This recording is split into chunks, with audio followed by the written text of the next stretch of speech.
네, 여러분 안녕하세요. 인사이드입니다. 제가 요즘 주 1회로 꼬박꼬박 유튜브 열심히 올리고 있죠. 이게 사실 저한테 굉장히 어려운 일이거든요.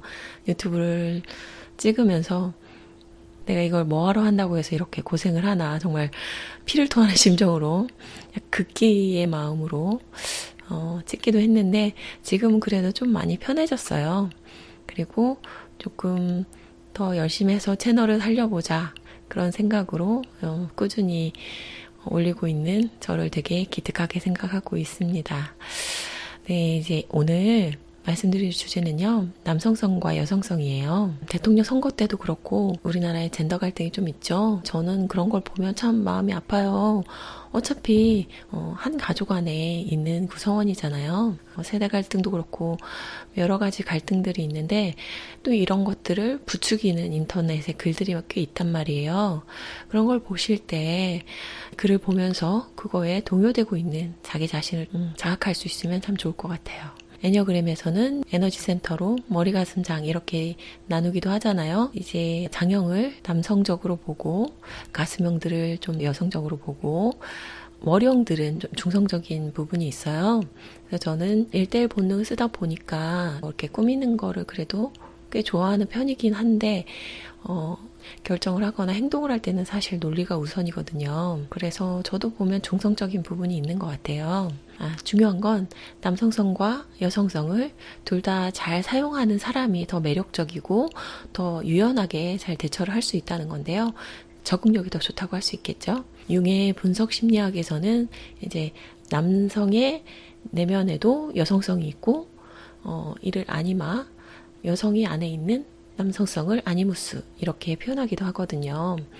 이런 것처럼 내가 물리적으로, 육체적으로 특정 성을 타고났다고 해도 그것에 고정되는 게 아니라 이제 정신적인 측면, 무의식적인 측면에는 또 반대성도 내 안에 다 내재되어 있거든요. 그렇기 때문에 이제 내 안에 있는 거니까 상황에 맞게 유연하게 잘 꺼냈으면 좋겠죠. 사실 저는 환생을 믿는 사람인데요. 이제 오랫동안 심리학을 공부하시고 상담을 하시던 교수님들 중에서도 환생에 대해서 진지하게 생각하시는 분들이 있어요. 왜냐하면 내담자의 치유를 위해서 무의식을 탐험하다 보면 이게 현재 이 사람의 생에서 찾을 수 없는 그런 심상들이 나오거든요. 그리고 이제 그 부분에 대해서 처리를 했을 때 치유가 되기도 하고, 그렇다 보니까 이제 상담을 공부하다가 영성 쪽으로 더 확장하시는 분들도 있고 또 그런 쪽에 책을 쓰시는 분들도 있죠. 그렇기 때문에 우리가 이번 생에 남자로 태어났다고 해서 다음 생에 여자로 태어나지 않으리란 법이 없고, 또 내가 사람으로 태어났지만 다음 생에 동물로 태어날 수 있기 때문에 또 동물에 대해서도 조금 더 자비로운 마음으로 살면 참 좋겠다, 그런 생각을 해요. 그리고 이제 애니어그램에서는 수준이라는 개념이 있잖아요. 근데 이게 1수준에서 9수준까지 나뉘는데 사람이 한 생을 노력을 해도 이 한 수준을 올리기가 어렵다고 하거든요. 어떤 사람은 태어나서 살다 보니 교황이 되고, 어떤 사람은 살다 보니 범죄자가 되고 살인자가 되고, 이런 삶을 보면 사람의 생이 정말 딱 한 생이고 태어나서 그 한 생만 경험하고 죽는다고 보기에는 그런 부분도 좀 납득이 되지 않기 때문에 저는 좀 더 환생 쪽에 무게를 두고 있습니다. 저의 경우는 굉장히 여자로 태어나서 불리한 삶을 살았어요. 그러니까 되게 공부를 잘했는데 상고에 들어가게 됐거든요. 상황상, 집안 형편상, 그리고 저의 성별이 또 그렇게 영향을 끼쳤고, 그렇기 때문에 제가 피해의식으로 나의 여성성에 대해서 굉장히 부정적으로 볼 수도 있고, 남성에 대해서 되게 배타적으로 생각할 수 있는 그런 부분이 있는 삶이었는데요. 이게 무슨 운명의 장난인지 모르지만 또 저는 아들만 하나가 있거든요. 근데 얘를 키우다 보니까 얘는 또 오히려 여자들이 더 살기가 편한 그런 세상이 태어난 거예요. 정말 몇십 년 사이에 우리나라가 많이 바뀌었죠. 딸바보라는 얘기가 있고, 초등학교 때 보면 여자애들은 소근육이 발달해서 이렇게 오밀조밀하게 글을 쓰거나 만들거나 이런 작업도 잘하고, 또 관계적인 측면도 남자애들에 비해서 유연하고, 학교에서 보면 남자애들이 여자애들을 따라가기가 참 어려운 그런 모습들을 많이 봤거든요. 그래서 저는 여성으로서의 불합리함, 그리고 힘겨움, 그거에만 갇혀서 살 수가 없는 그런 삶이 된 거죠. 근데 그런 부분이 어떻게 보면 참 감사해요. 사람들이 많이 착각하고 오해하는 것 중에 하나가 나만 힘들다 혹은 내가 제일 힘들다거든요. 그런데 이제 어떤 상황적인 요인으로 인해서 조금 시각을 넓힐 수 있다고 할까요? 저는 그런 입장이 된 거죠. 결국 남자도 여자도 참 삶이 힘들죠. 인간으로 태어나서 몸을 갖고 산다는 것 자체가 고통의 바다에서 살아남는 거기 때문에 참 어쩔 수 없는 것 같아요. 상담 오신 분들에게도 제가 자주 드리는 말씀 중에 단점 말고 장점에 포커싱하는 게 나를 행복하게 하고 자존감을 올리는데 굉장히 큰 역할 중에 하나거든요. 그래서 내가 남성이든 여성이든 내가 가진 성별에 분명히 장점이 있거든요. 남자 같은 경우는 정말 해외여행 그런데도 좀 마음껏 다닐 수 있고, 또 신체적으로도 더 강인함을 가지고 있고 추진력도 있고 그렇잖아요. 또 여성의 경우는 어떤 친밀한 관계 이런 걸 또 잘 해낼 수 있고, 아름다움을 추구하는 그런 것들이 또 여성의 수명과 관련이 크다고 하죠. 그래서 나의 성별에 불합리하거나 좀 불리한 부분에 너무 포커싱하지 마시고 내가 가지고 있는 것의 장점을 좀 많이 누리면서 사시면 좋을 것 같아요.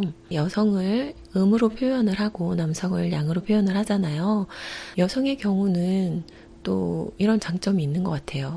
그러니까 양에 비해서 음이 더 어떤 안정적인 느낌이 있잖아요. 남성이 정서적으로 불안정하고 불건강한 여성을 만나게 되는 경우에는 같이 동조돼서 그 가정에 일어나는 문제가 아이들에게 고스란히 전해지는 그런 경향성이 있는데, 여성의 경우는 환경적으로 문제가 있고 그렇다고 해도 엄마가 안정되어 있으면 아이들을 그 환경에서 지켜내고 올바르게 길러내는 그런 모습을 볼 수가 있거든요. 이런 것도 또 여성의 강점 중에 하나라고 생각을 합니다. 제가 또 그런 모습을 어디에서 봤냐면 미스터 선샤인이라는 드라마가 있죠. 거기에서 보면 이제 세 남자분, 국적이 다른 세 남자분들이 나오죠. 근데 이분들이 사실 원래 그렇게 애국자인 분들이 아니었거든요. 근데 김태리 씨가 맡았던 그 역할인 그러니까 애기 씨 그 인물이 자기가 되게 편하게 살 수 있고 그럼에도 불구하고 그 길을 마다하고 험난한 나라 사랑의 길을 가잖아요. 그리고 그것이 또 그런 극중의 남자분들한테 영향을 줘서 좋은 길로 끌어갔던 것 같아요. 그런 걸 보면 여자들이 약한 것 같지만 약하지 않다라는 느낌을 받곤 해요. 저는 그 드라마 보면서 김태리라는 배우가 외적으로도 참 예쁘지만 그 안에 들어있는 영혼이라고 할까요? 아니면 인격이라고 할까요? 그런 부분이 굉장히 성숙하고 단단하고 그러면서도 굉장히 순수한 그런 내면을 가진 사람이지 않을까. 그래서 그 김태리 씨가 가진 외모보다 더 아름답게 보인다는 그런 느낌을 받았어요. 그래서 김태리 씨는 입을 열면 더 예쁘죠. 이렇게 말을 하면 저 사람 되게 좋은 사람일 것 같다. 그런 느낌이 들어요. 그리고 남자 배우에서는 그런 느낌이 들었던 게 조승우 씨예요. 조승우 씨가 그냥 보면 아주 전형적인 배우의 얼굴은 아니거든요. 또 모르겠어요. 그러니까 연예인 분들도 실물을 보면 또 되게 놀란다고 하니까. 그런데 조승우 씨도 연기라던가 말하는 모습, 표정 이런 것들을 봤을 때 되게 특별한 사람이다. 그런 느낌이 드는 것 같아요. 저는 그 두 배우분들을 보면서 인간이 가진 그런 정신적인 측면에 대해서 좀 더 생각을 하게 돼요. 그래서 가지고 있는 외모보다 더 예쁘고 멋있게 보이게 하는 그런 측면이지 않을까 생각을 해요. 가끔 착한 사람이 인기가 없다, 매력이 없다 그런 얘기를 하기도 하잖아요. 근데 저는 그런 게 아니라 착해야만 해 라는 고정관념에 빠져서 그 외에 어떤 나의 호불호에 대해서 얘기하거나 나의 가치관에 대해서 뭐 그런 것들을 못하는 거죠. 착한 분들이. 그러다 보니까 저 사람은 왠지 저럴 것 같아 라는 그 틀을 벗어나는 게 없이 딱 그만큼만의 모습을 보여주고 사는 사람들이 있거든요. 저는 그 부분이 매력에 있어 반감이 되지 않을까 그렇게 생각을 해요. 그래서 저 사람 되게 남자답네 했는데 또 섬세하고 자상한 모습이 보이고 저 여자분 되게 여성스럽고 좀 수줍네라고 생각했는데 어떤 순간에 되게 과감하고 진취적인 모습을 보였을 때 그런 모습에서도 매력을 느끼곤 하잖아요. 그런 것처럼 자유로운 사람의 매력이 있는 것 같아요. 나는 그냥 날 뿐이야 라고 생각을 하시고 좀 내 안에 있는 여러 가지 나의 개성을 마음껏 표현하면서 살 수 있는 것 그런 모습에서 또 사람들은 저 사람 왜 저래? 그러는 게 아니라 저런 모습이 있었네. 그런 것도 참 매력 있다. 라고 받아들여질 거라고 생각을 해요. 그래서 결론은 조금 더 자유롭게 사시라는 거죠. 내가 남자인 것, 여자인 것에 너무 연연하지 마시고 나란 사람은 어떤 게 좋고 어떨 때 행복한지 나를 중심으로 두고 사는 그런 여러분들이 되면 좋겠습니다. 이제 오늘 영상은 여기까지고요. 다음에 다른 흥미로운 주제로 또 찾아뵙도록 하겠습니다. 시청 감사합니다. 또 만날게요.